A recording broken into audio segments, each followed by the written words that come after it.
ایک گاؤں میں ایک نیک لڑکی رہتی تھی جو اپنے گھر اور ارد گرد کے لوگوں میں اپنی شرافت اور نیکی کی وجہ سے مشہور تھی۔ وہ ہمیشہ 5 وقت کی نماز پڑھتی اور اللہ سے اپنے لیے اور دوسروں کے لیے دعا کرتی تھی۔ ایک دن رات کے وقت ایک چور اس کے گھر میں چوری کرنے کی نیت سے داخل ہوا۔ لڑکی اس وقت تہجد کی نماز کے لیے جاگ رہی تھی۔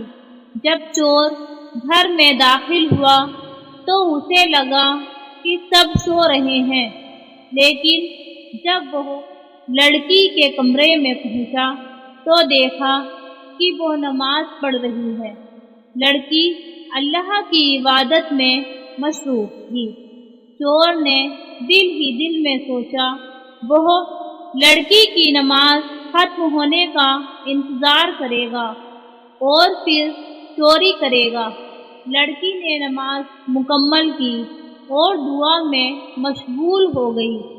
اس نے اللہ سے بہت خلوص کے ساتھ دعا کی کہ یا اللہ، مجھے اور میرے اہل خانہ کو ہر طرح کی برائی اور خطروں سے محفوظ رکھ، ہمارے گھروں کو چوروں اور بدکاروں سے بچا اور ہمیں ہمیشہ اپنی پناہ میں رکھ۔ چور یہ سب سن رہا تھا۔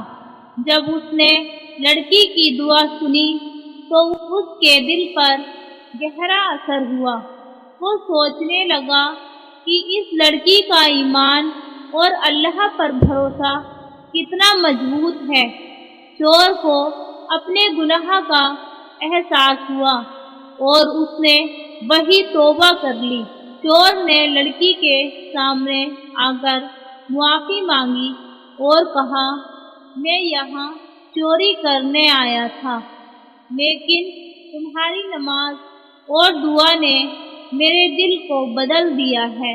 میں وعدہ کرتا ہوں کہ آج کے بعد کبھی چوری نہیں کروں گا اور سیدھے راستے پر چلوں گا۔